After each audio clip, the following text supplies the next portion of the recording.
Welcome to Brand Booster Batch 2. Like I said, most of the folks involved in Brand Booster are a part of the Takeoff program, but also we've got some other folks who are joining us tonight. Welcome. We're excited to have you, and we're excited to participate in this amazing Brand Booster service with you and support you to have a brand new and professional brand for your business. So today we are going to be working on a few main things. We are going to be working on creating a brand for our business. I know that some of you are like, oh no, creative stuff is not really for me. I don't really know that much about branding. I don't really know that much about visual stuff and art. And then some of you are like, I am an artiste and I love abstract visual art that represents things and makes people feel things. And this is right up my alley.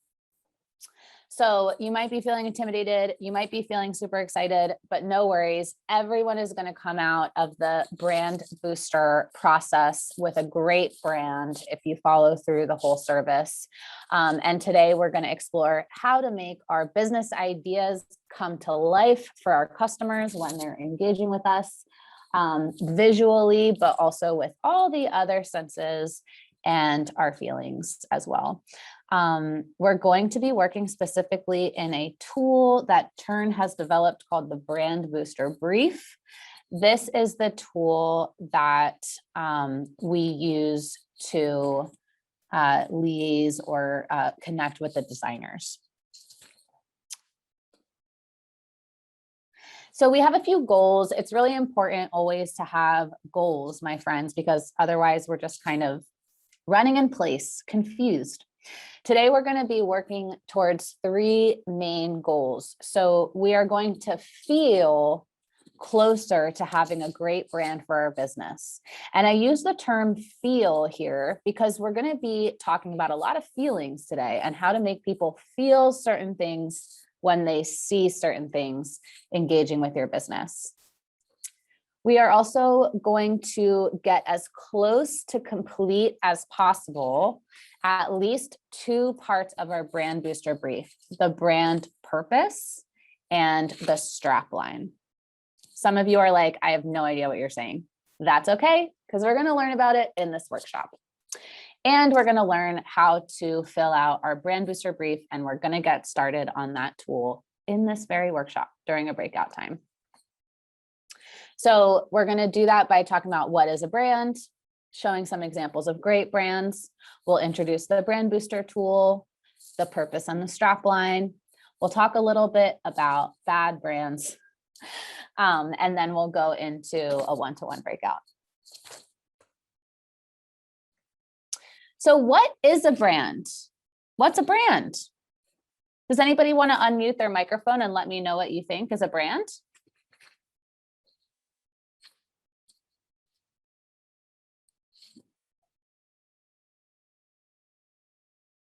Don't be shy.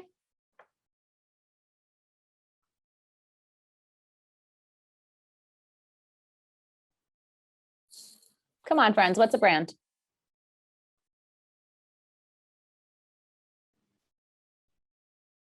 It's something that is identifiable, like that identifies a product or whatever that you're selling. Yes, helps your customers to identify what you're selling. Exactly. Anyone else? What's a brand? What's a brand to you? Something that you can use across all channels, whether it's marketing, social media, your website, any posters, the front of your shop, all those sorts of things. Very true. So it's like a holistic, all-encompassing sort of style and look for people to recognize your business in many different channels, right? Anyone else? I could take one more. Hi, Mariam. I think the brand is sometimes a name or a picture design that identify seller or a product. Yes, definitely. So it does include those things, right? It includes things like logos, imagery. You guys, plain and simple, a brand is the way that your business is perceived by those who experience it. Anyone who is engaging with or experiencing or just observing, noticing your brand, they're going to be perceiving certain things just from their kind of coming into contact with it. So maybe it's like, if your business was a person, how might people describe it? It's kind of like your brand personality, your business's personality. So this could include all kinds of different things to do with your business, like the way that your website flows, the arrangement of your office, how your shop is set up, how you answer the phone, what tone you're using. It's the way your emails look. It's the emojis that you use. Anyone who's been a part of Turn programs knows that emojis are a big part of Turn's brand, for example. It could be your packaging, and it will always include key assets like your logo, the colors that you're using, the taglines and strap lines that you're using, fonts, your voice, your brand voice, in your social media, at your events, imagery that you use on all kinds of things. Even the people that you choose to represent you as well out there in the world, your marketing tactics, etc. So yes, all these assets are included. Okay, so, but much more than just a logo or just a name, a brand is the recognizable feeling that all of these assets evoke, how it makes somebody feel. A great brand identity is very important to a business because they want to be able to be recognized and they want to be able to reach their target customers and their target market in a way that compels them and makes them feel like they want to be a part of it. So there's three key things that you want to remember as you're embarking on creating your brand. Okay. So first and foremost, your brand should feel like you. Okay. It's your business and you are the only you that there is. So you don't want to be pretending to be anyone else, as long as it's still sort of reaching your target market. So it should come from the same unique place that your business comes from, which is you, not copied from another brand, not copied from another competitor, a business that's like you. So yes, you need to think about what your customer wants to see.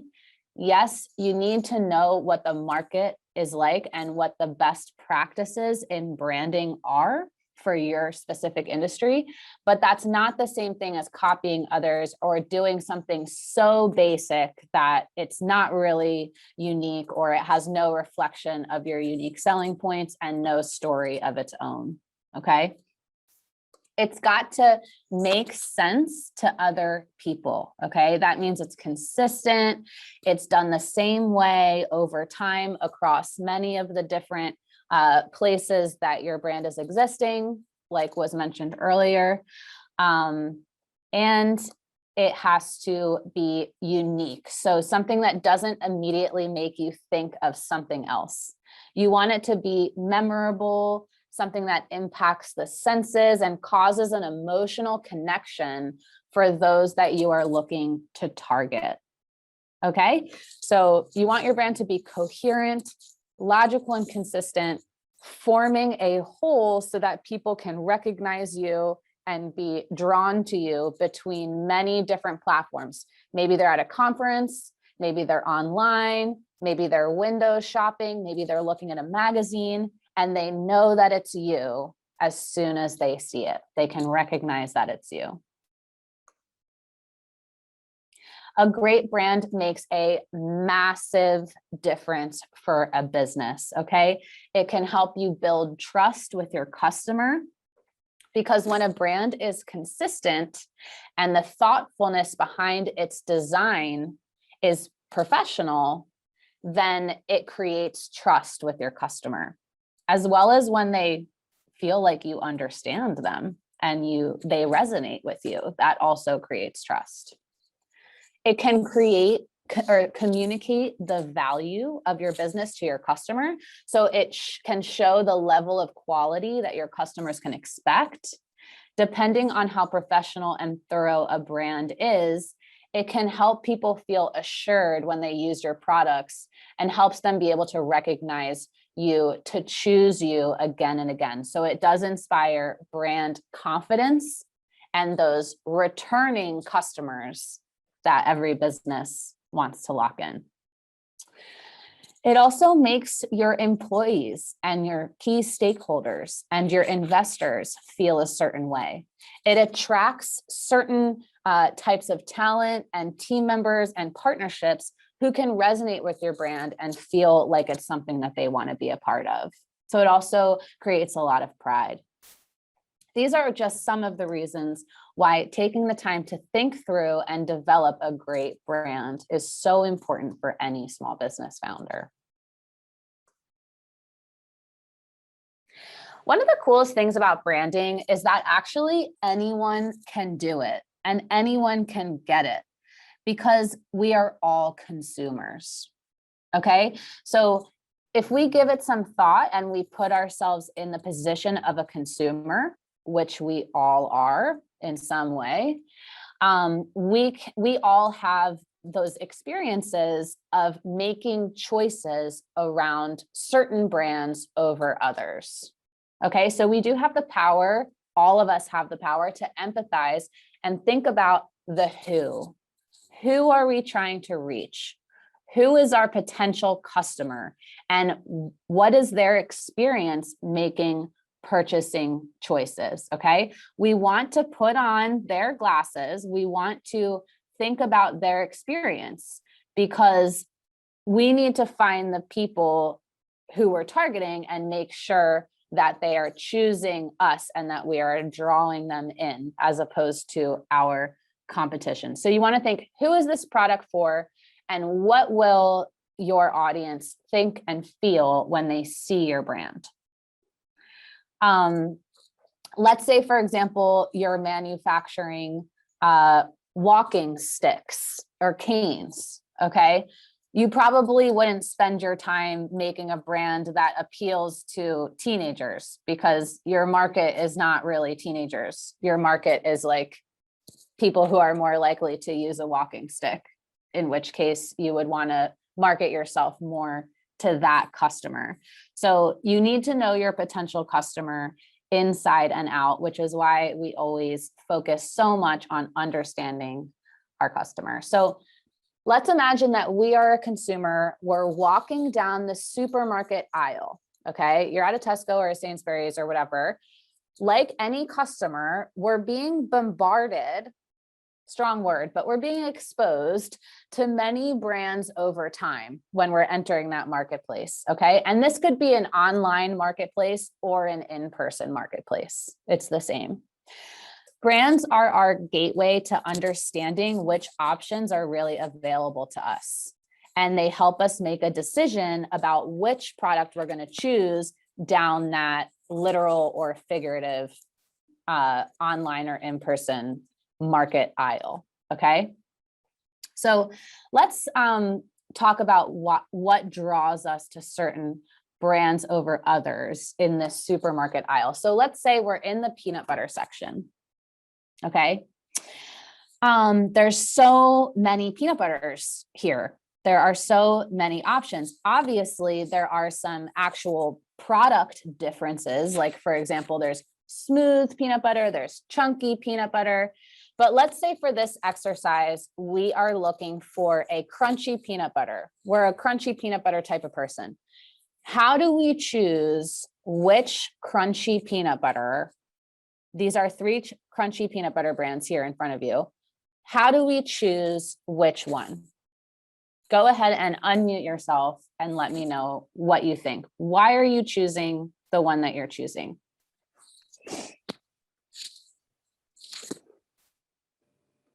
I would choose the one on the middle, which says organic one.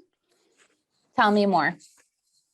So it seems like and yeah, I think it's well done because it's a glass jar, it's just like expensive one, and yeah, I think it's yeah, I don't know. I'm gonna choose this one anyway. So Yeah, there's no added sugar, and yeah, seems like good product. seems like a good product because you're interested in an organic and no added sugar product. It gives the vibe of being natural and healthy, just to follow up what Mariam is saying. And I think if I was thinking about buying peanut butter, I'd be thinking about buying something that was healthy because it's good for you. So I would be in that zone. Mhm. And what makes it look, besides the words that are written on it, which is an important part of the brand, they've chosen just a few words, but very specific words to put front and center, right? What is it about this brand that is giving you that natural, healthy vibe? I think it's the trees. I think it's the way the letters are written. It's that slightly kind of hippie style font. And like Mariam said, the glass bottle, I think, also gives it away. Yes, a glass bottle is sustainable, right? It's better for the environment. It's a little more sturdy. It's got these kind of beautiful, like kind of almost DIY or like lino cut print trees. What's more natural than a tree, right? Anything else people notice about this brand?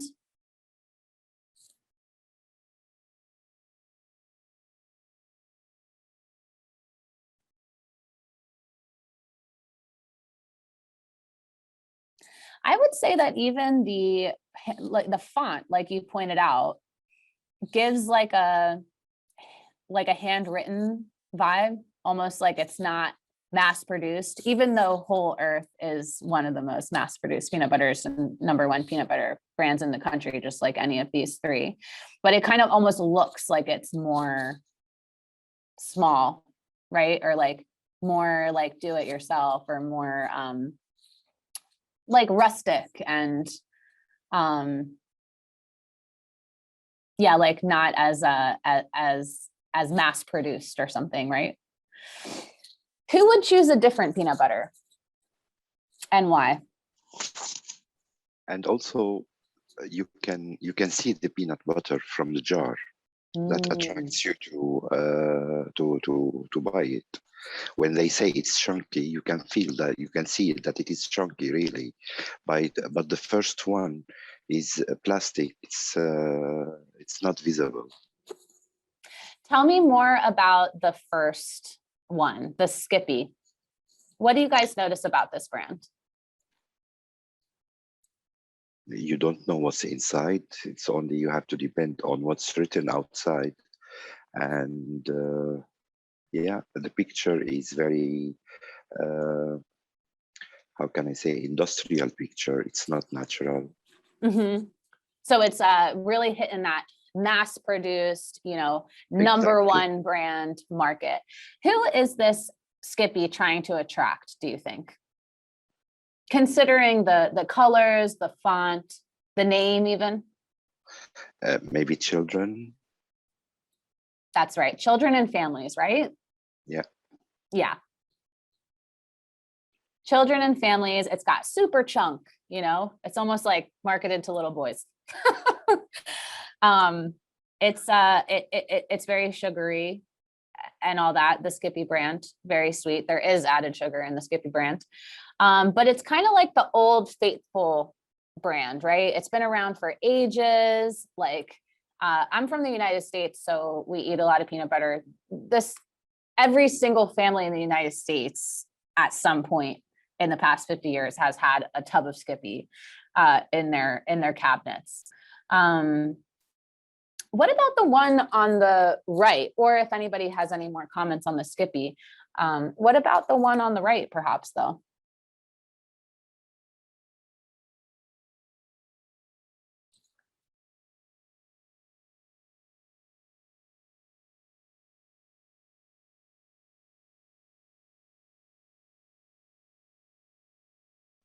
Sounds weird, but because it looks so minimal, I would think that one's probably the most expensive.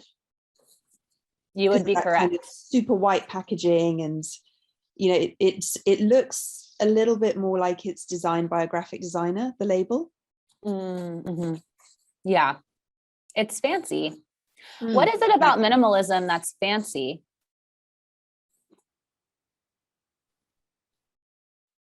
What is honestly it don't about know. minimalism that's a bit posh? Sorry, go on. I honestly don't know. I think it's because it's the language of, it's become like this coded language for things that are expensive.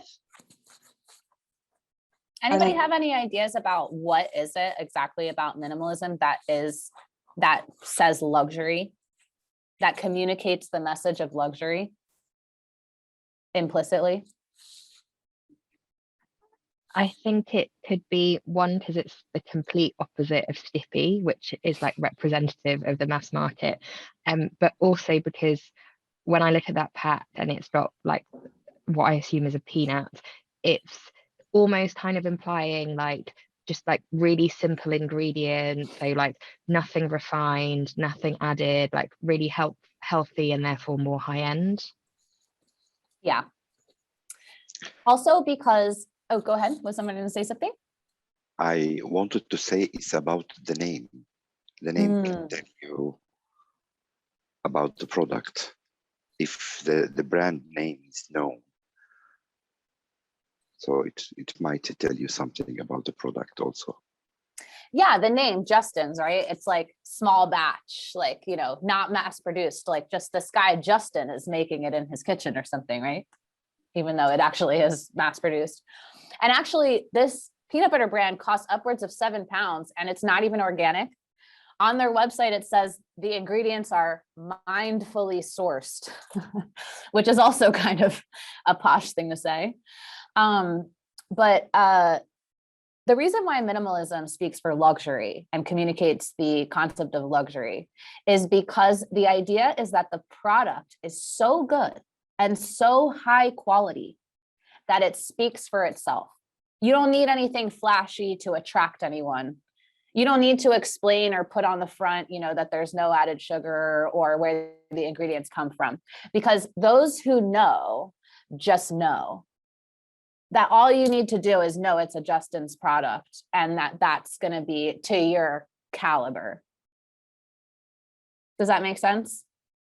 So there's no pretense, there's no informing the customer, because the customer is in the exclusive group of those who are in the know. So they don't need to be attracted because they already have, you know, these qualities of this posh consumer. That's my read on it. But you'll notice a lot of luxury brands are quite minimalist. The product just speaks for itself. Any other comments on these three peanut butters before we move forward?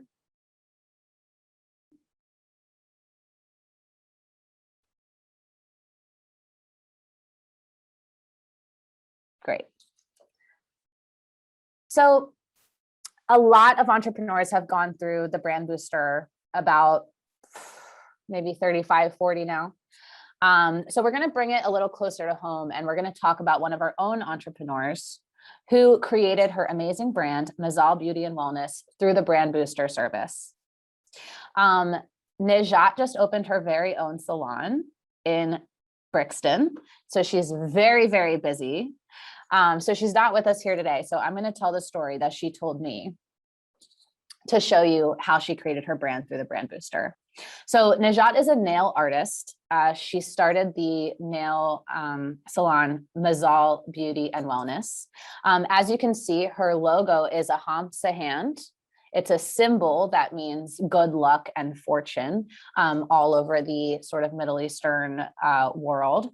And as you can see, its nails are painted with her brand colors, and her strap line is beauty and wellness. So her brand is Mazal and her strap line is beauty and wellness. So I asked Najat if she wanted to give advice to an entrepreneur who was going through the BrandBooster service, if she could go all the way back to the beginning of her journey with this, what advice would she give?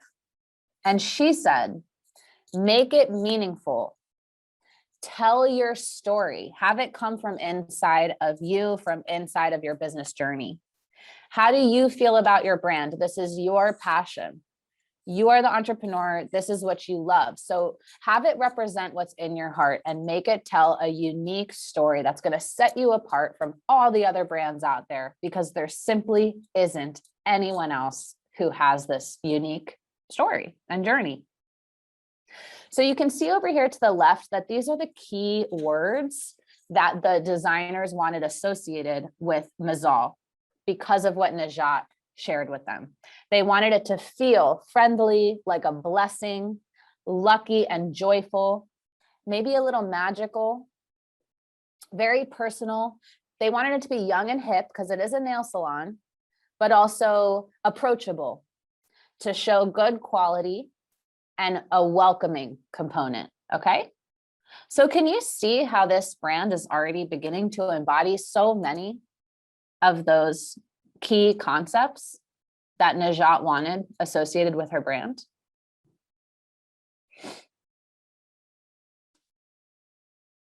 So I spoke to Najat about developing her brand purpose and how her brand purpose would impact the way that she chose the features of her brand. Okay, so turning a purpose into actual practical points and elements of her brand. So basically, Najat, during her journey to the UK, spent time in Israel. That's her personal story. And when she was in Israel, she was able to qualify and certify as a beauty therapist. And that began really the journey of her beauty therapy career. She considers herself very lucky that she was able to find beauty therapy and improve her sort of career options after moving into different countries where she was more safe. Now, she worked a lot for other people in other salons, and she felt that she would be very lucky if she could do things her own way and start her own business. Because obviously when you're working for someone else, you're not really able to do things completely your way. Okay. And I said, well, Najat, what is your way? What's your vision for your brand? What's your vision for Mazal Beauty and Wellness different from all these other people? And she said she wanted to be a strong and independent woman leader. She wanted to create opportunities for other beauty therapists, and she wanted to create a wonderful environment for her customers.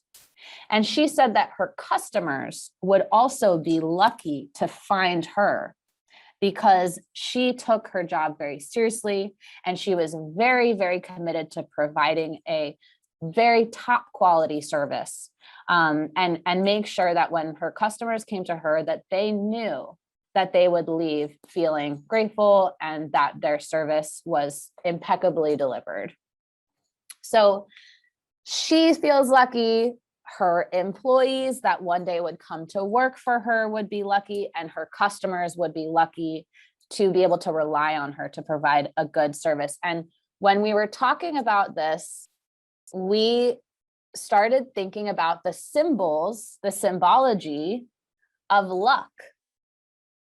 And in Israel and in many other places in the Middle East, one of the symbols for luck and the luck talisman is the Hamsa hand.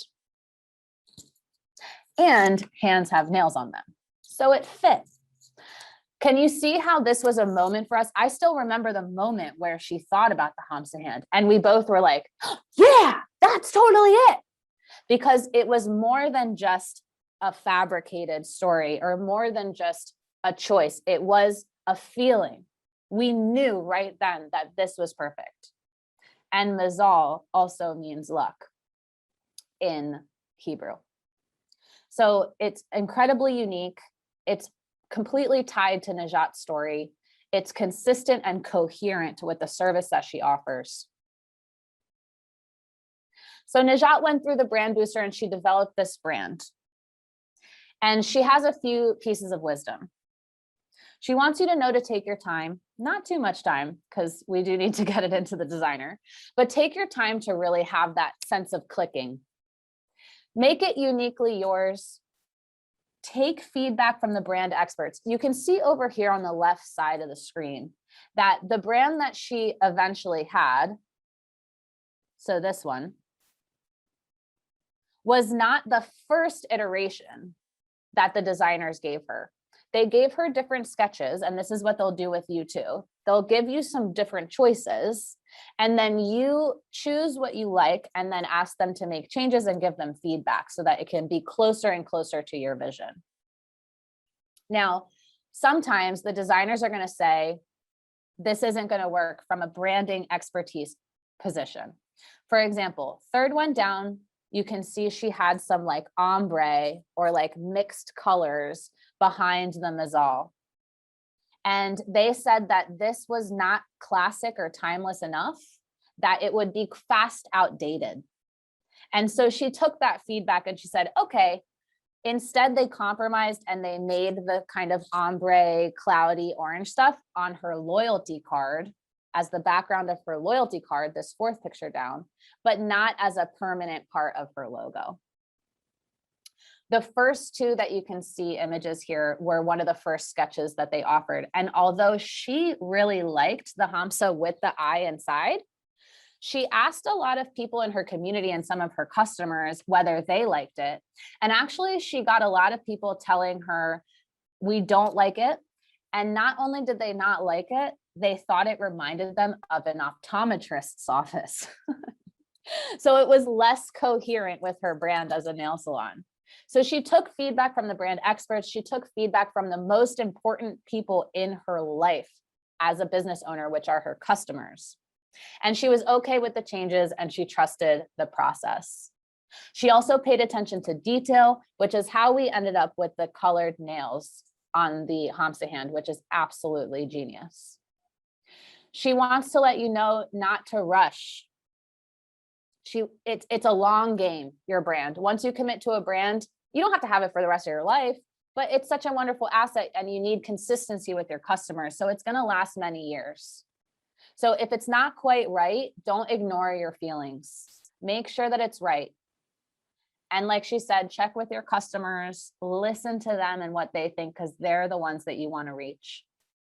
And last but not least, do not copy and be too close to others. Najat could have gone with the fluffy pink salon or the flower wall salon, just like 65, 70% of all the salons across the city. But she didn't. She went with something unique and memorable and something that is purely hers. So congratulations, Najat. This is a picture of not even her new, she literally just opened her own salon. This was a salon that she had in partnership with a hairdresser, and she was able to build it out and make it her brand colors. As you can see, they're similar brand colors, and give that some of that joyful, welcoming, young, hip, trendy, but also classic and timeless energy that she has here. You can see even in the way that her salon was set up. Now in her brand new salon, that's 100% hers. I don't have any nice pictures of it yet, but if you want to go and visit her down in Brixton, Mazal Beauty and Wellness, go get yourself a manicure. But you can see how she brought these brand elements into her actual physical space as well. Najat really landed on the perfect symbol for her business, not only because the Hamsa hand represents luck and fortune, but also because it's related to her nail business, right? So you want to think as well about which symbols, which pictograms, visual archetypes represent the different aspects of your product or service, okay? Because symbols and imagery can be a very powerful inspiration for your logo and your visuals. Here's another example of a great symbol. This is the New York Public Library. The lion traditionally represents wisdom and power. And in the United States, there's a popular proverb that knowledge is power. So the New York Public Library used lions to represent its values of gaining wisdom and knowledge through literature, media, and art, and the great power of the everyday man's free access to information, inspiration, and education, because that's what the library is all about, right? It can be something very ancient and archetypal like this, or it could be something more personal like Najat's Hamsahand that is inspired by her time in Israel. Either way is fine. You want to start thinking about these types of symbols. And I wanted to show you how your brand can even continue to evolve with these symbols. Here is the New York Public Library's lion, the two giant lions that they have out front of their building, in addition to it being the symbol of their logo. More recently this time in 2020, they put these huge masks on the lions. Obviously an expression of the library's values of contributing to social good, being publicly minded or socially minded, and working together to improve our circumstances, the betterment of society, and of course, the triumph of science and intellectualism over evil, basically. The coronavirus. So as you can see, they continue to use symbols to express their brand values to the world. Any questions before we move on into the actual brand booster process?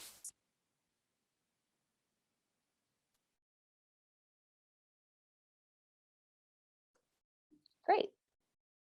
It's time to start creating an amazing brand identity of our own. And who is going to help us create this amazing brand that feels uniquely yours, that is exciting and memorable and consistent? And Leticia and Narcisse, this is our brand booster team. It's the third year that we've been working together. They are exceptionally good at this. And for you guys to be able to communicate your brand vision and your brand desires, you'll be filling out the Brand Booster Brief tool, which is in your Google Drive. So I'm going to go over the process and the tool a little bit so that you can understand. As you go through and fill out this entire Brand Booster Brief, you're going to be getting closer and closer to a complete brand, okay? So you're going to start with a mood board. It's simply a collection of images and words that help the designers to visualize the style or the aesthetic that you're looking for. So it's all the different concepts associated with your brand, symbols, words, ideas, images, everything connected together to create like a mood, an aesthetic. Then you've got your brand purpose to determine the why of all of this. Why does your brand exist? What is the reason that this brand is important? Then you're going to talk about your brand emotions. So how you want people to feel when they are immersed in your brand. This is the real foundation of visualizing your brand and understanding your brand's sort of mission and values and purpose, and what kinds of imagery might be able to holistically express this. Then, of course, we'll have your brand name, your font choices that you'll use in your logo and your strapline, the color palette.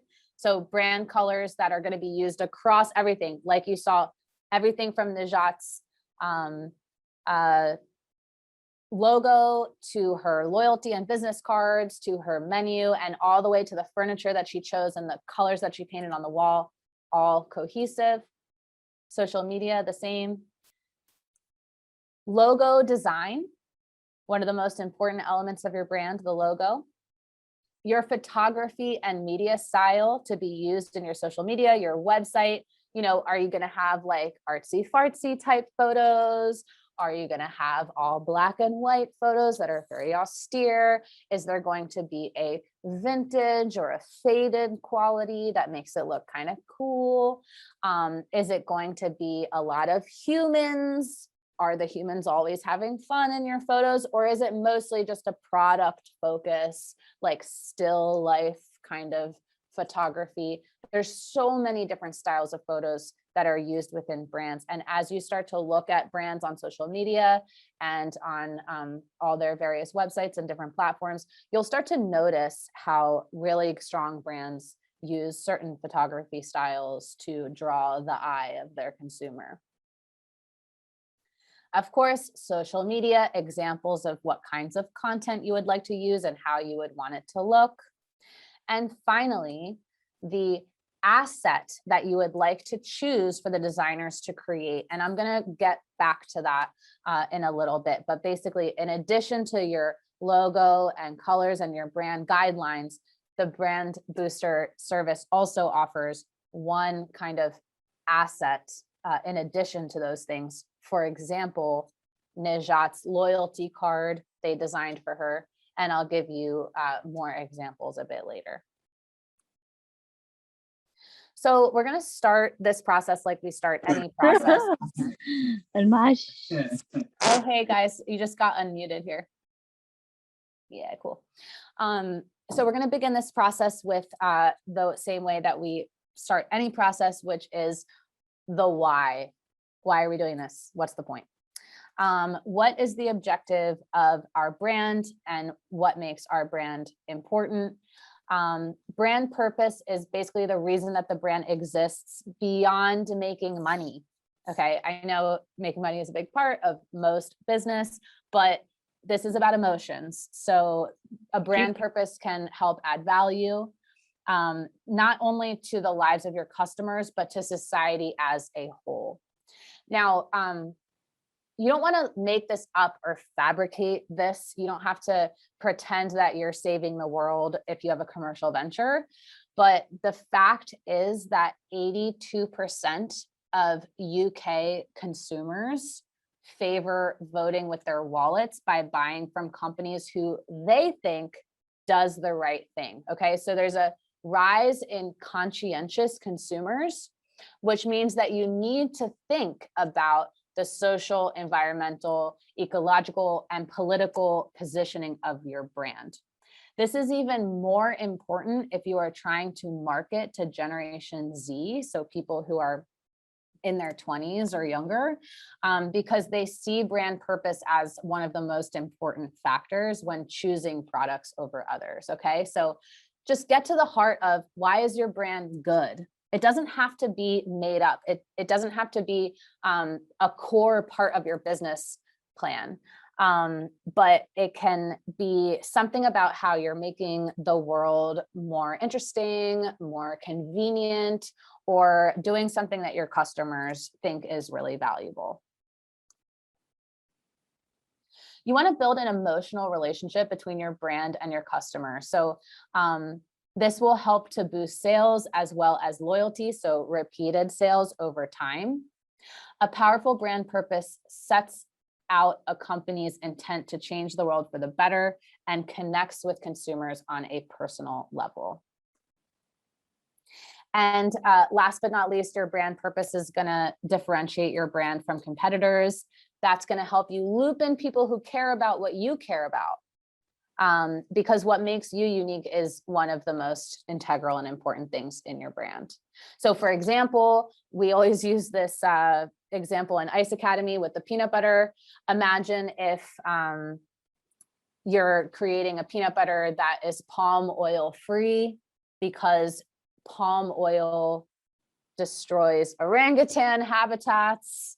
Maybe one of your brand purposes is that you are trying to help preserve natural orangutan habitats by not using palm oil in your product. And then boom, everyone who cares about orangutan habitats are going to be drawn to your brand. Does that make sense? Classic example from Ice Academy for those of you who have been a part of that.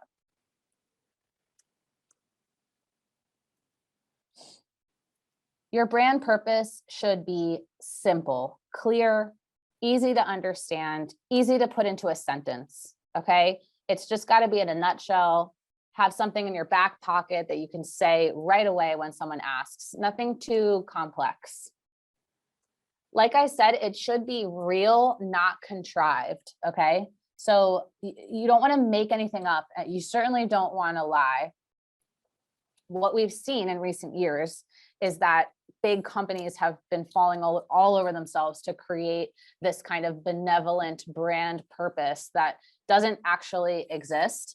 Customers can tell, so be careful. Let's take Najat, for example. She wanted to make her customers feel lucky. That was her brand purpose. She wanted her customers to feel lucky, like they could rely on her. She wanted to be a powerful woman in leadership position who creates opportunities for employees and creates a relaxing space for her treasured customers. She's not out there pretending that her brand purpose is to solve world hunger or save the planet just because it's trending in public opinion, okay? She can just go with her actual brand purpose, and that's enough. And it should, of course, fit somehow with your product or service, okay? It doesn't have to be a direct fit. Like, for example, the example I just gave with the orangutan habitats and the peanut butter, they're not like obviously together, but if the brand tells the story easily, palm oil destroys orangutan habitats, so we don't use palm oil in our peanut butter. So we set out on a quest to create a palm oil free peanut butter. Like, that's all it really takes. So it just needs to have a direct positive effect or be related. So a good, thorough brand purpose is going to affect the choices that are made in the brand design. And that's why we're going to start with that.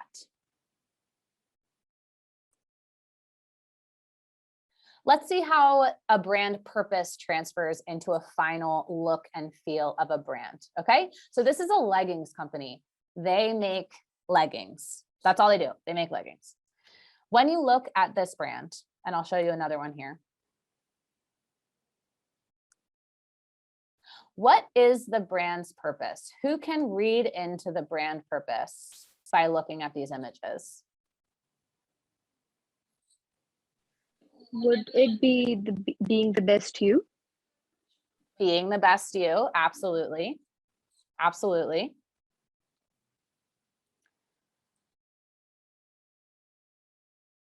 That their clothes are there to help you sort of be that best you, and their clothes are there to kind of support you, and you can do all kinds of things in them.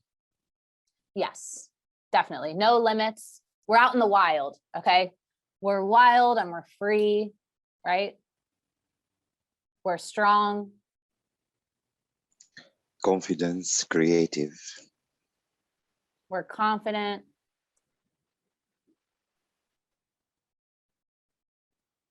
Determined. What else?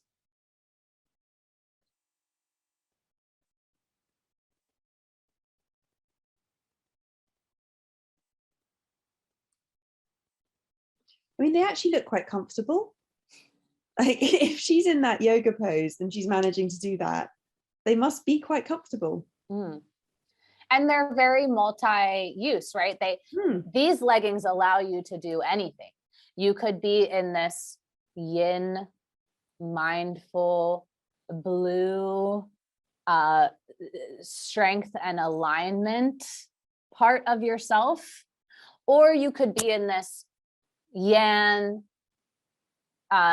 like gritty, like very active stance where you're like going towards something, right? So you can, these leggings allow you to reach all different parts of the spectrum of bettering yourself, right?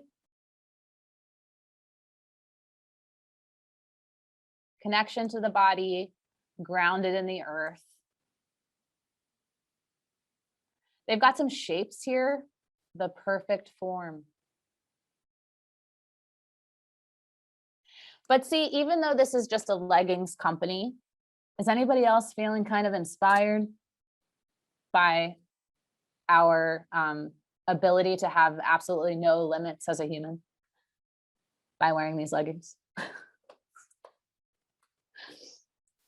So this is how brands use their brand purpose to settle on different imagery, different types of visuals, and make choices, practical choices about how their brand is going to look and feel based on what they're trying to express. But really, at the end of the day, they're selling leggings, right? This is your brand purpose page, page 2 of the Brand Booster. You're just going to want to go ahead and fill this out. And you know what's great about this is that a lot of the times it's nice to concentrate your brand purpose and where you see your brand in 5 years and your USPs and your key competitors all in here. And you're definitely going to want to fill it all out, including direct links to your most key competitors. You all have a lot of competitors, but your most key ones that you think are the closest to what you're trying to do, either direct or indirect. So either doing something similar to you in terms of your actual business, but also doing something similar to you in terms of your brand purpose, even if they're not necessarily selling or organizing the same thing as you are. You're going to want to include there for the designers to see.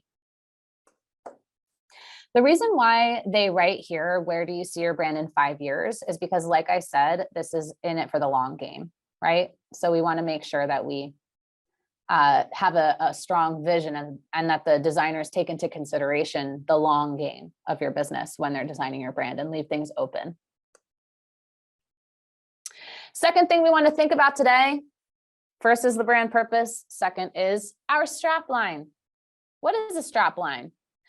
Most basically, a strap line is the short line that you often see underneath a brand's logo that describes it further.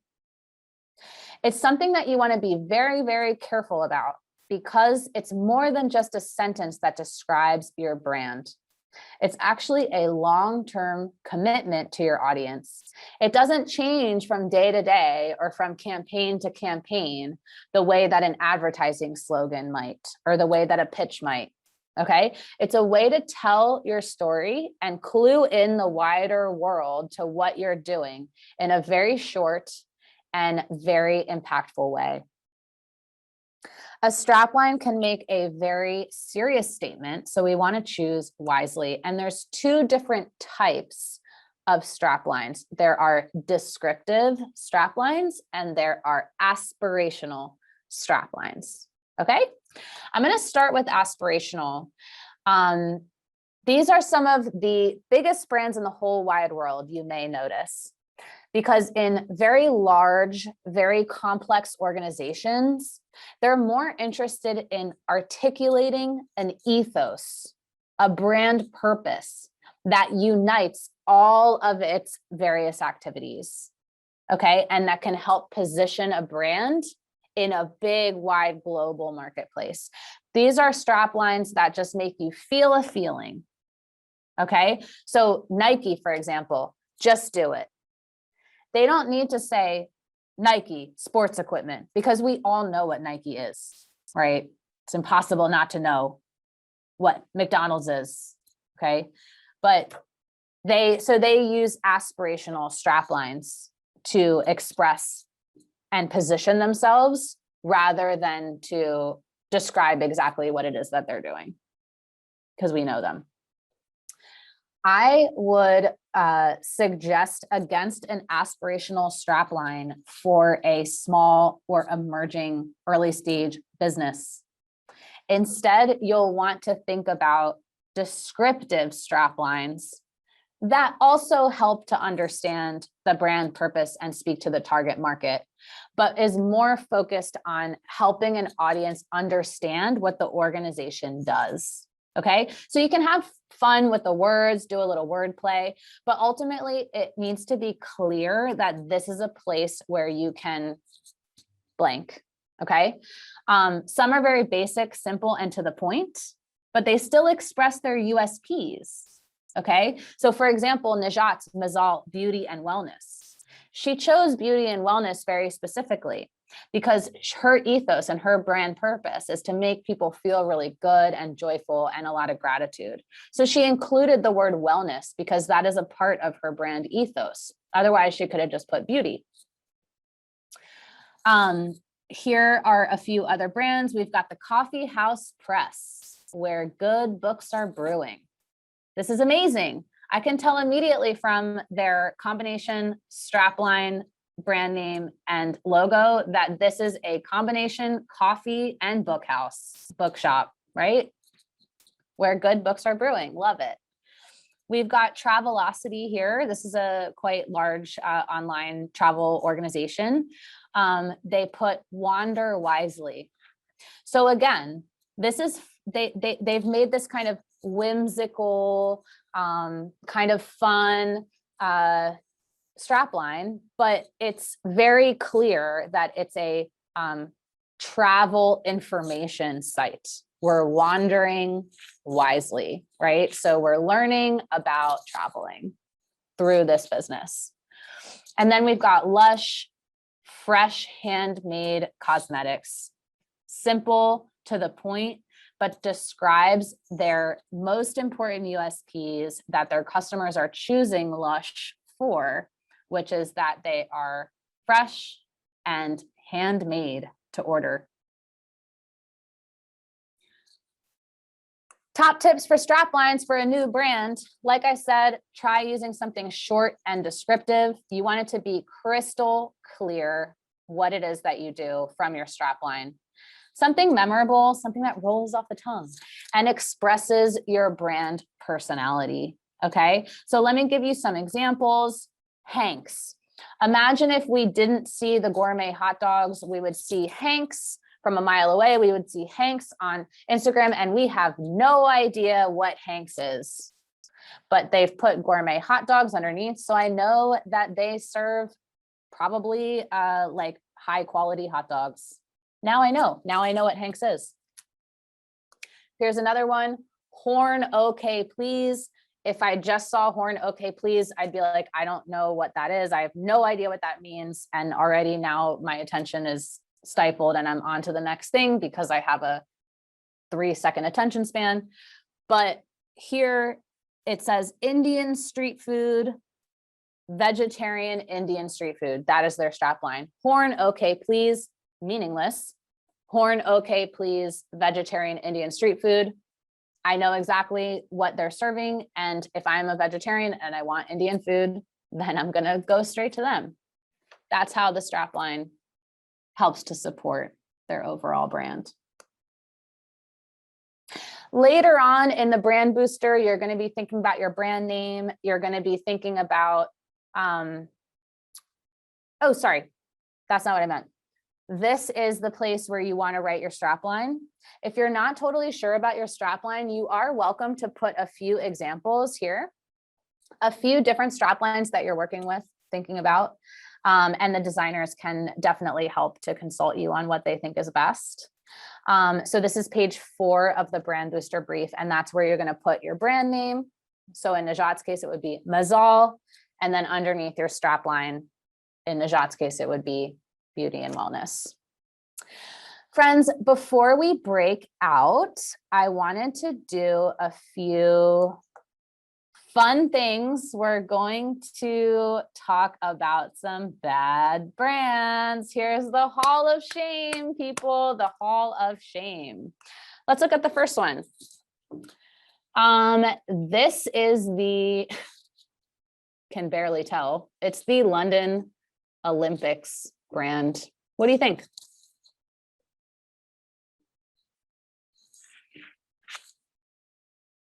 It did a good job at the time because it was plastered everywhere, all over the place, and it was always linked to the Olympics. I never liked it, but you know, it did its job. Thank God that it was for something as big as the London Olympics, because they had the money to plaster it all over everything, because otherwise I'm having a hard time understanding what this brand is. Anybody else having a hard time? What is it?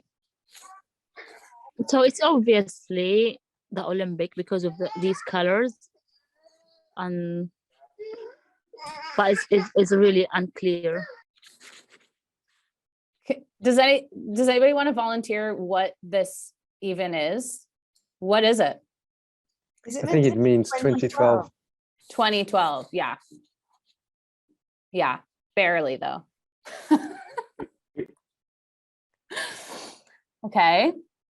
It's also quite like decentralized, right? There's just like some stuff thrown into the shapes on the top and then nothing really going on the bottom. Anyway, how about this one?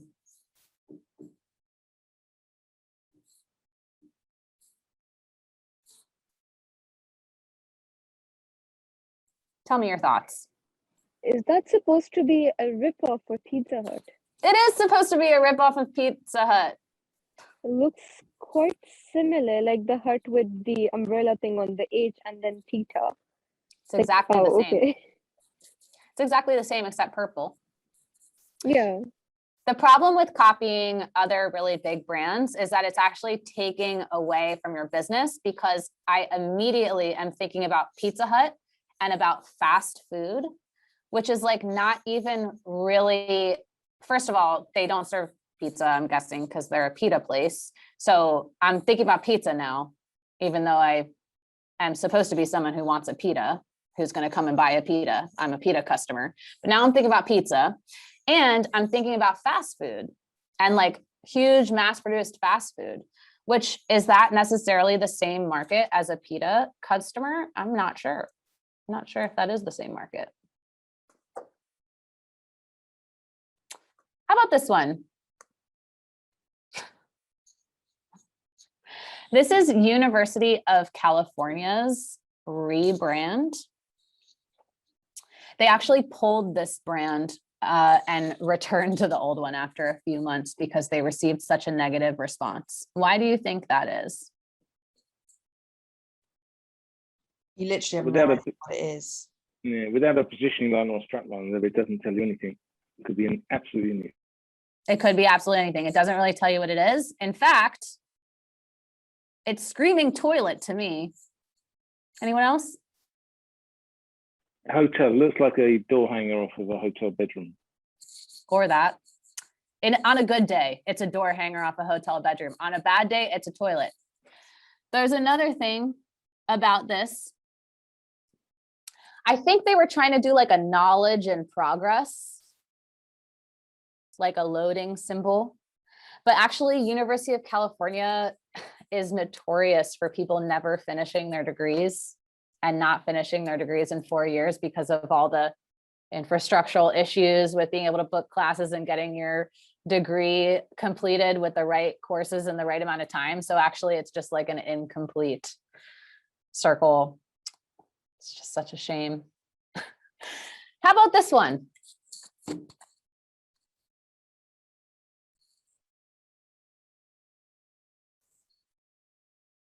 Great strapline. The font that they've used is like totally not in keeping with what the brand is. Like it's a fun, like quirky, like it's making me think it's, something bright, fun, vibrant, and then it's a funeral. So it's just, yeah, a complete clash. This might have been good font choice for like a children's clothing brand, but in our culture, death is generally portrayed as a more somber and serious experience. So maybe the like whimsy, childish font is not the most on brand situation that we could think of. How about this one?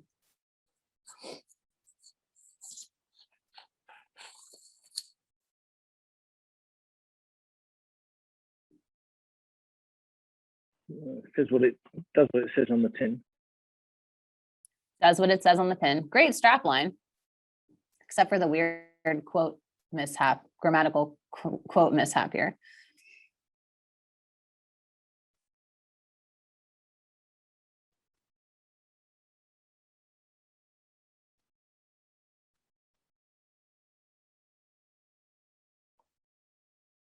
It looks like it's targeted at children, but if it's a bar, then it's probably for over 18s. Yeah. And not only is it a bar, it's a sports bar. Generally not super associated with purple and turquoise. It does look very childish because there's an animal, a cartoon animal, and these colors. Also, the colors themselves, there's too many bright colors altogether. There's nothing particularly neutral here. So they probably could have gotten away with like 1 or 2 of these colors with some neutrals, but imagine trying to print this logo onto a pint glass, for example. It probably wouldn't work that well. And then there's also just a little too much symbology and imagery going on that's not really so cohesive. Last but not least,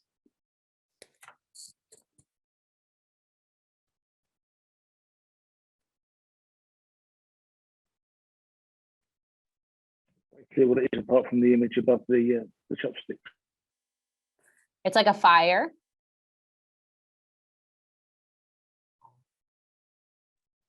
It's interesting because sushi is normally cold, isn't it? That is true. Sushi is generally not cooked. It also looks like the Tinder logo. So that was an interesting choice. We have like a barbecued ribs joint that's got a flame on it, which makes a lot more sense because it's like barbecue ribs. But for a sushi spot, maybe not the most cohesive or coherent brand. Friends, time for a breakout. You are going to go with your mentor into your breakout room and work first and foremost on your brand purpose. Work on filling out your brand purpose. Of course, you're going to want to go through with your brand emotions and your colors and all that stuff for sure. But for today, focus on your brand purpose and on starting to work out a potential strap line, just a working strap line. It doesn't have to be perfect, but start thinking about different ideas, okay? Last but not least, if you're running out of time, you can definitely start on your mood board. I'm going to show you someone's completed BrandBooster so that you can see their mood board. So this is somebody who is from Darfur, who was making traditional Sudanese sandals, but out of recycled car tires. So it was kind of like this traditional sandal making, like made to order sandal that is very popular in Darfur to make, very resistant and durable due to like the desert where they lived out there. But is made from recycled tires and has this environmental side to it, right? Because it's upcycled. Now, this person learned how to make these sandals while they were in the jungle in Calais. So obviously they come from a long line of Sudanese sandal makers, but while they were in the jungle in Calais, they had access to a lot of old thrown away tires, and they started stripping the tires and making the sandals out of the tires there, and then brought the business here to the UK. So this business is called Jungle Shoes, and this is their mood board. As you can see, it incorporates both literal and abstract concepts to create one cohesive style and aesthetic. Okay, so we've got tire prints, we've got images from the Calais jungle, we've got images from the real jungle, we've got pictures of Sudanese farming, we've got pictures of the sandals themselves, we've got hands making things, footprints. I mean, we've got this industrial sort of urban and nature interfacing situation here with this kind of urban jungle type of vibe. So there's a lot being said from this collection of images, and there's a cohesive color scheme and concept here. So Jungle Shoes, the strap line that he created was slash your footprint. Okay, Jungle Shoes, we know they sell shoes, but there's this association, like this kind of rebellious, cool urban associations with like slashing tires and slashing your carbon footprint by using upcycled materials to make shoes. So this was like a freaking genius brand, in my opinion. And when we come back from the break, I'm going to show you the Jungle Shoes final brand. So this is kind of like the thoroughness that we're looking for before we share with the brand designers. So your mentor and your coach can help you get here, but you're not going to want to skip out on any of the questions or sort of do them halfway. You really want to make sure that this is communicating this very important brand purpose and all of the questions that are there, brand vision. So we're going to go into our breakouts now. Hope you had a great time thinking about your brand purpose, developing some quippy strap lines, perhaps. Before I go back to the presentation, I promised you that I would show you the Jungle Shoes brand, how it ended up being in the end. This is stage 2. So they initially gave him a few different sketches. He chose which sketch he preferred and then gave feedback precisely what to change. This is the BrandBooster process. Of course, his coach and his mentor helped him to be detail oriented and to make sure it felt right, like Najat advised. So this is the style that they chose. Jungle Shoes style is raw, urban, and bold. It's a style that reminds us of the no borders, both because of the personal story of being created in the Calais jungle, but also between nature and the urban. So moving forward into this climate change affected future about sort of nature and urbanity being not separate.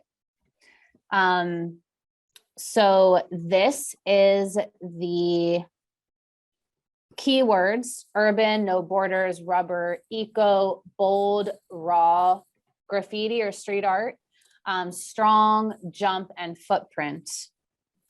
And this was, in the end, the logo. You can see this really cool font. It's got almost like a tire track as a footprint. And there's a little bit of these dots around, implying this kind of like rough around the edges, kind of like rebel situation. These were the colors that he chose in the end. He wanted to have this beautiful orange, as well as the green, tying together his kind of like the Sudanese colors, and then with the obviously green nature of the product. And then this is the asset that he chose and the packaging that he chose. Because his brand is supposed to be zero waste, he wanted to have the shoes come in these cool bags rather than in packaging, because a part of his brand is to not have a low waste impact and to slash your footprint. So he wanted to have like a reusable bag as his packaging. And that they created this other asset for him, which was to be able to brand the tire rubber with this embossing brander here. So really awesome brand in the end. We were super excited about that. Now I will just share with you a little bit more about, it's so hard to do this when there are things. Oh, here we go. Oop.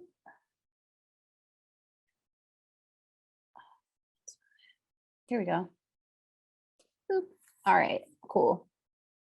Can you see my screen looking good? Yeah, it looks fine. Awesome.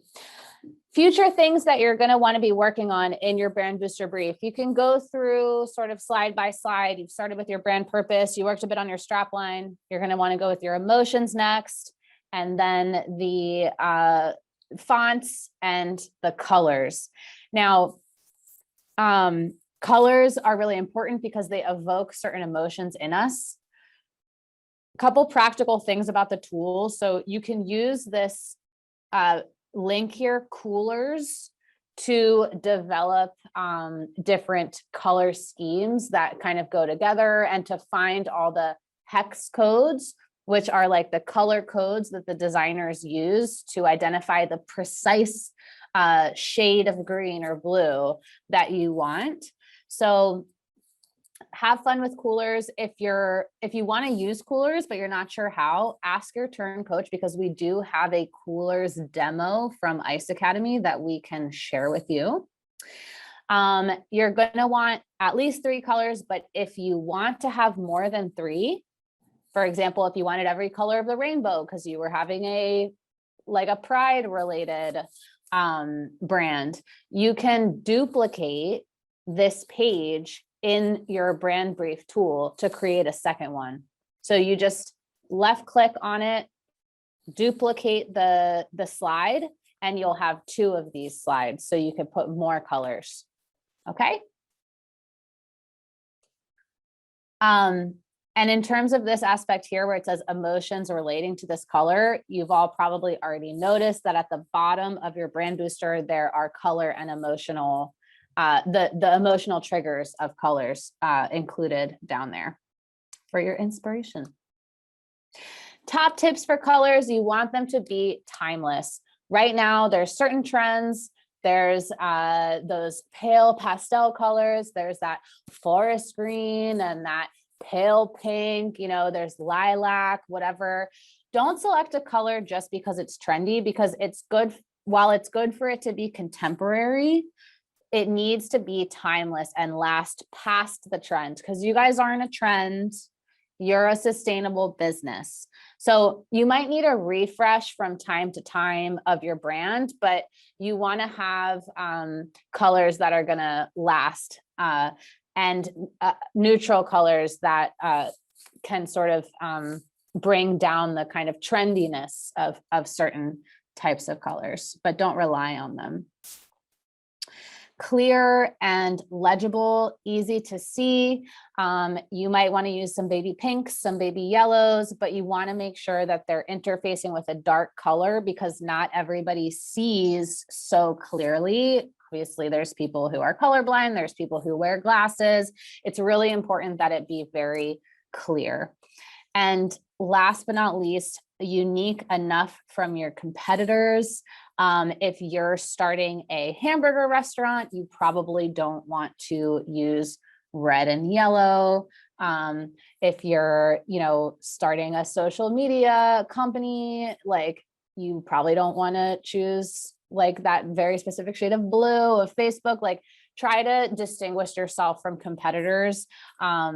It's an easy trap to fall into, because the colors kind of mean certain things. And, for example, any kind of sustainable company wants to have some green, but you want to use a green that is a little bit different from the biggest, your biggest industry representatives in the world, because you want to be distinguishable. So here's a great example of a beautiful brand. This is a brewery. They have this really cool green, but then they've interfaced it with the sort of mustard yellow and the really dark, like almost a black, but not quite. And the white writing, like, it's all laid out really well. It's extremely clear, but it's also eye-catching and bright. Like I said, at the end of your brand booster brief, there's loads of color wheels and different ways to choose certain types of colors based on the emotions that they evoke. So when you're in your brand emotions, the part 2 of your brand booster, and you're thinking, what kinds of emotions do I want my brand to evoke? You want to look over here and see what types of colors might be appropriate.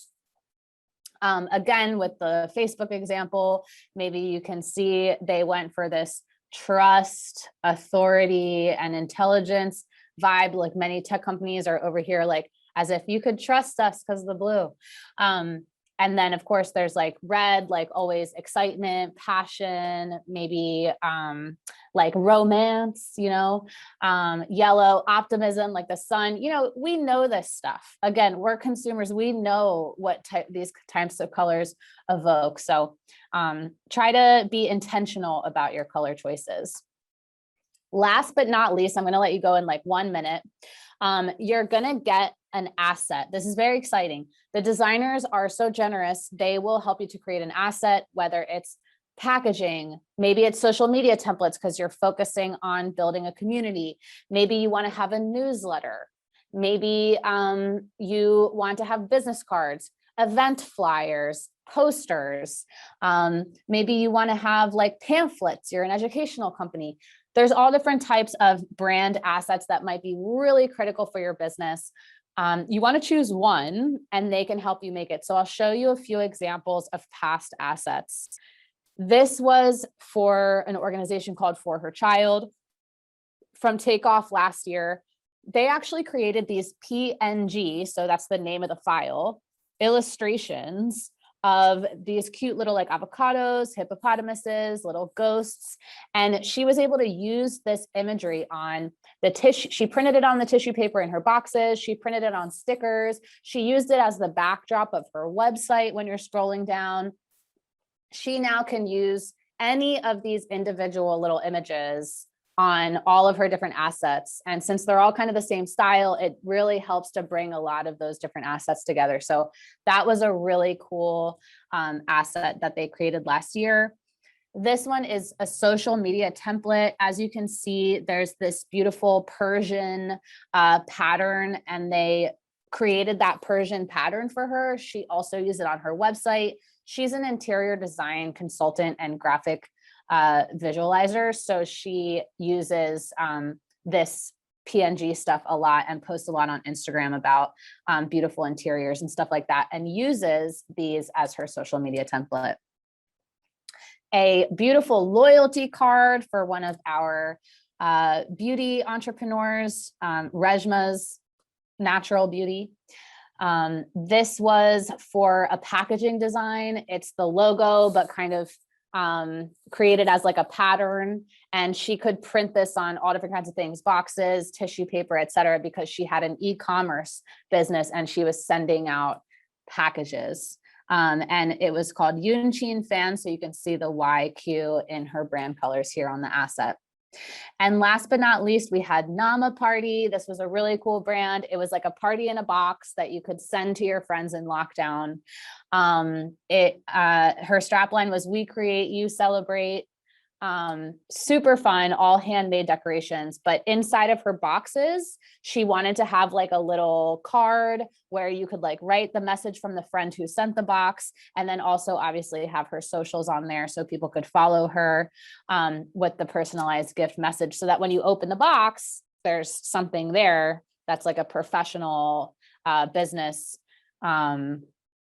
like document with all the information that they would need. And then of course the personal message from the sender. So these are a few examples of assets. So think about what asset you need the most for your business, consult with your coach and your mentor, and potentially the graphic designers are very flexible and can probably create anything you want.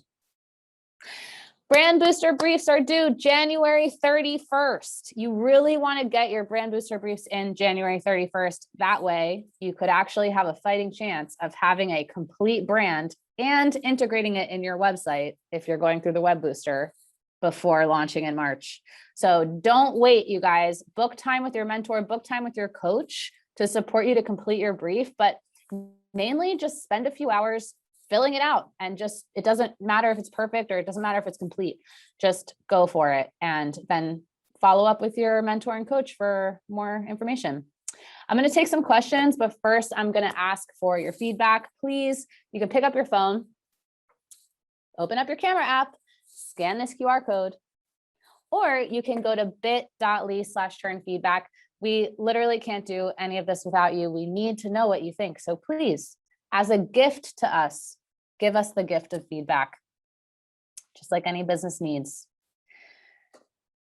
Questions? And if you don't have any questions, you're free to go. Thank you.